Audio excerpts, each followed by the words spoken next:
మేడ్చల్ జిల్లా షామీర్పేటలో ఉద్రిక్తత చోటు చేసుకుంది. బస్సు కోసం వెయిట్ చేస్తున్న ఇద్దరు యువతులను రెడమిక్స్ వాహనం ఢీకొట్టిన ఘటనలో ఇద్దరికి తీవ్ర గాయాలయ్యాయి. చికిత్స కోసం ఆసుపత్రికి తరలించగా వారి పరిస్థితి విషమంగా ఉన్నట్లు డాక్టర్లు తెలిపారు. ఘటనపై కలెక్టరేట్ ముందు గ్రామస్తులు ఆందోళనకు దిగారు.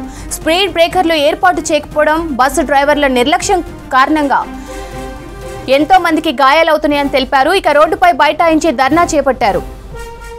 మేడ్చల్ జిల్లా షామీర్పేటలో ఉద్రిక్తత చోటు చేసుకుంది. బస్సు కోసం వెయిట్ చేస్తున్న ఇద్దరు యువతులను రెడమిక్స్ వాహనం ఢీకొట్టిన ఘటనలో ఇద్దరికి తీవ్ర గాయాలయ్యాయి. చికిత్స కోసం ఆసుపత్రికి తరలించగా వారి పరిస్థితి విషమంగా ఉన్నట్లు డాక్టర్లు తెలిపారు.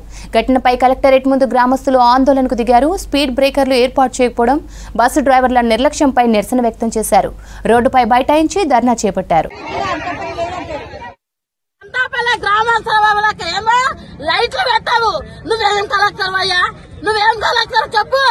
మా బస్ స్టాప్ ఇది వద్దామా, దీని బస్ స్టాప్ లేదు, పిల్లలకు సౌకర్యం లేదు, చదువుకున్నామంటే పిల్లలకు సౌకర్యం లేదు, ఈ ఊర్లో స్కూల్ లేదు.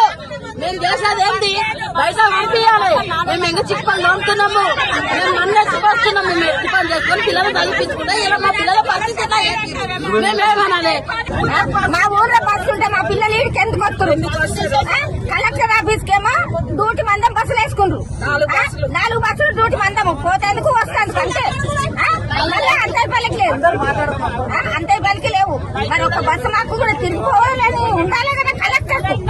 4 రోజుల కింద ఒక్క ముసలాయన ఊళ్ళో గుర్తు వెళ్ళిపోయిండు. ఇయ్యలకి 5 రోజులు అవి దినవారాలు కూడా అయిపోలేదు. పని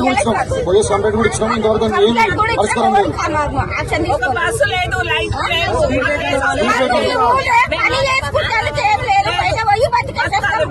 స్పీడ్ బ్రేకర్లు కావాలి మాకు. ఎక్కువ శాతం మాత్రం లారీలు రావద్దు, లారీలు అసలే రావద్దు. ఈ ఊళ్ళో హైవే ఎందుకు పడ్డది, హైవే ఎందుకు పెట్టిండు? హైవే నుంచి ఓట్లానే కట్టిరు కదా. హైవే ఉన్నాక ఈ రోడ్లకే ఎందుకు పోవాలి? చిన్న రోడ్లకేది, ఈ రోడ్లకే రావద్దు. మా పాలన తిననీకేనా? కట్టలు లేవు, స్పీడ్ బ్రేకర్లు లేవు, ఏం లేవు ఈ ఊర్లే. పిల్లలేను అన్నాము, పిల్లలేను అంటే ఈడొచ్చి బస్ ఎక్కిస్తే ఒక ఆయనను రోడ్ పండి నడుస్తుంటే గుర్తేసి వెళ్ళిపోయాడు. ఇంతవరకు దొరకలేవాడు, ఇంతవరకు 4 రోజులు అవుతుంది. మేడ్చల్ జిల్లా షామీర్పేటలో ఉద్రిక్తత చోటు చేసుకుంది. బస్ కోసం వెయిట్ చేస్తున్న ఇద్దరు యువతులను రెడమిక్స్ వాహనం ఢీకొట్టిన ఘటనలో ఇద్దరికి తీవ్ర గాయాలయ్యాయి. చికిత్స కోసం ఆసుపత్రికి తరలించగా వారి పరిస్థితి విషమంగా ఉన్నట్లు డాక్టర్లు తెలిపారు. ఘటనపై కలెక్టరేట్ ముందు గ్రామస్తులు ఆందోళనకు దిగారు. స్పీడ్ బ్రేకర్లు ఏర్పాటు చేయకపోవడం, బస్సు డ్రైవర్ల నిర్లక్ష్యంపై నిరసన వ్యక్తం చేశారు. రోడ్డుపై బైఠాయించి ధర్నా చేపట్టారు.